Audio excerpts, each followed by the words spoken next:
Alright, what's up guys? It's your boy Ayinde back with another special request video from my boy C. Bailey again, and it reads, will do. I'm spreading the message to my homies. I paid another $60 for a short video. You mentioned that you had more life lessons as well. Can you do a part 2 on those? Those are extremely valuable mental jewels that take a lifetime to learn sometimes. I chase knowledge and wisdom, advice as much as I chased my college degree and a job. A+ effort all around. Thanks, bro. Okay, excellent. So thank you, C. Bailey, again. And I actually went ahead and put together another list with a bit of a twist to follow up on that. So what I have here is 7 tips to create luck in your 30s. Because it sounds to me like that's what you're trying to do. You're trying to make sure that you make some good decisions, or have a certain mindset in your 30s that would have took time to develop. You're trying to cut the line and kind of be ahead of the game with the way that you're seeing things going into your 30s. So that's very, very smart of you. That's very wise of you.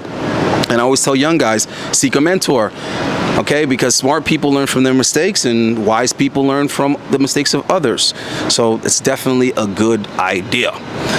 Okay, so this isn't going to take too long, guys, but I think that it is very valuable. So the 7 tips that I would give to ensure that you are lucky in your 30s. All right, so number 1, don't start dating women that are in their 30s. And what I mean by that is, if you're like in your 30s or going into your 30s and you've already been dating a woman and she happens to turn 30 while you're dating her and you've already been with her, the relationship is good, it is what it is. But do not start dating a woman in her 30s when you are in your 30s. Okay, bro, I don't care if you're 39. I don't care if you're 39.9 years old. Don't start dating a woman in her 30s in your 30s. Don't make exceptions. Don't say, oh, but she looks younger than she is, and shut up. Shut that shit up. Okay? Just listen to what I'm saying. Do not do it. All right? And for those who want to know why, jump in the email, request a video, and I'll tell you exactly why. But that's not what this list is about. It just happens to be on this list because it's one of the tips to try to ensure that you're lucky in your 30s. In other words, what I'm trying to say is, bringing a 30-something-year-old woman into your life in your 30s, it's more likely to bring you bad luck than good luck. All right. Oh, man. But the second part of that tip is instead build with men in their 30s. So pay attention to how I flipped that. So what I'm trying to say is, avoid women in their 30s as you go into your 30s, but avoid guys in their 20s and start focusing more on building with men in their 30s. Okay? Important. So you want to be building with guys a little bit older than you, a lot older than you if possible, because you don't want to be the strongest link in your chain. You actually want to be the weakest link in your chain. That way everybody in your circle is making you better. Yeah, I know that sounds pretty selfish, but you know, you are going to be the people that you surround yourself with. So in other words, why surround yourself with people that are still looking to find themselves or aren't necessarily established, when you can focus your time and attention more on building with and learning from guys who already got their shit together. All right. So number 2 would be travel in your 30s for business, personal, and spiritual reasons. So this is very important. It's like kind of like going on another rite of passage. You know, you should have already went through one in your teens, you should go through one in your 20s, and you should be going through one in your 30s. Every decade you should be going through another rite of passage. As you pass into another decade of your life, another chapter, You should be coming out of your comfort zone, trying to learn more, get more exposure, and try to attract more opportunities and advantages. And traveling can do that for you. Imagine with business what you can do with travel. Try to travel and network with people that can somehow add to your business, right? And give you some type of an edge that the people where you are don't have, because they are where you're from. They're not, traveling and making contacts like you are. Now, as far as your personal life, you're going to be meeting new people, getting exposed to new cultures, and those people are also going to be able to introduce you to new ideas, new concepts, and advantages that can help you in your personal life. And then, of course, spiritually, you want to learn more about reality and what really is, and then in turn learn about yourself and who and what you really are spiritually, and what you really want out of life, and what really matters, because you're stepping away from what you're used to what you have at home, and you're out abroad somewhere else, and you realize what really makes you, because that's all you have with you when you're on the road. Okay, so that's also important, of course. So the third one, let's wait for this plane to pass. So much fucking traveling. All right, so let's wait for the third one, which is strengthen relationships with friends and family. So when you get into your 30s, guys, that's like, you're a grown ass man, you're mature. So in your 30s is when you kind of like try to reconcile with your family. Maybe you weren't the best sibling, maybe you weren't good to certain cousins, maybe there's disappointments, that you've given your parents. Now's the time to man up and say, you know what, I've reflected, I've thought about some things, I could have did some things better, I need to apologize to some people.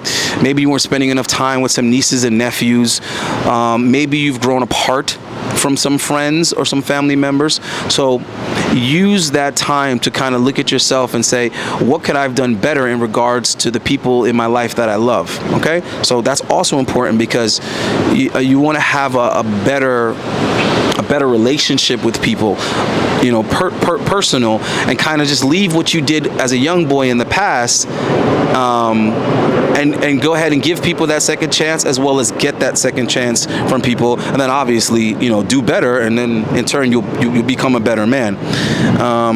So where am I? I should be like on 4 now, right, guys? I should be on the 4th one. Okay, so yeah, I'm on 4. Consciously repent and course correct in your 30s. So, now here's the repenting with your maker, with the Most High, right?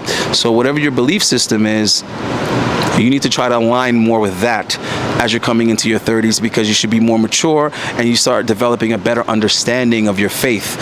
So of course that's also important. And then when I say with the course correct is there's probably things you thought you wanted to do and thought you wanted to be and thought were important in your 20s, and now you may not have it all figured out now going into your 30s, but at least you kind of have a better understanding, and maybe I wasn't right about this, maybe I wasn't right about that, maybe I need to course correct and I need to set a new path and navigate in a different direction. All right, so that is important too.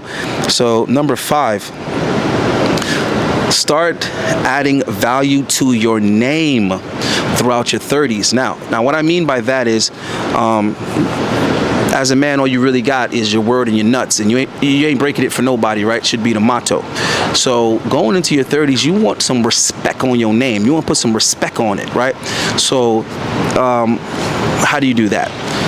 Ensure that you are a man of your word. Make sure that you're going to do what you say you're going to do, as far as others are concerned, as well as yourself. So in your business, in your personal life, and also with yourself, make sure that you are setting goals, making promises, and you're keeping them. So you want to be building up whatever your value system is, your integrity, your honesty, your focus, your leadership skills. You want to build all that up, and that way when people speak your name, they put a whole bunch of respect and admiration on it. So that's very important, because as you're getting older, going into your 40s and your 50s, you want to be that man that people admire and respect, right? So start building up your name, right? And then one day you're gonna have a legacy, and you gotta pass that name on. You want that name to mean something. You want that name to ring bells. All right, so start valuing your name, guys. And I should be on like 6 now.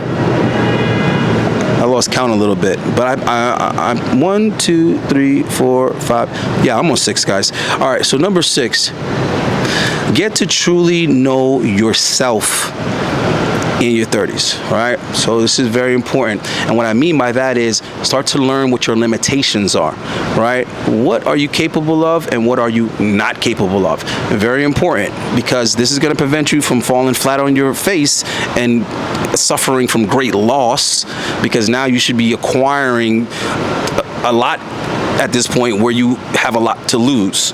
So you have to get a lot better at protecting yourself, and the best way to protect yourself is to know yourself. Know what your vices are, know what you're addicted to, know what your weaknesses are, know what your vulnerabilities are, know what your insecurities are.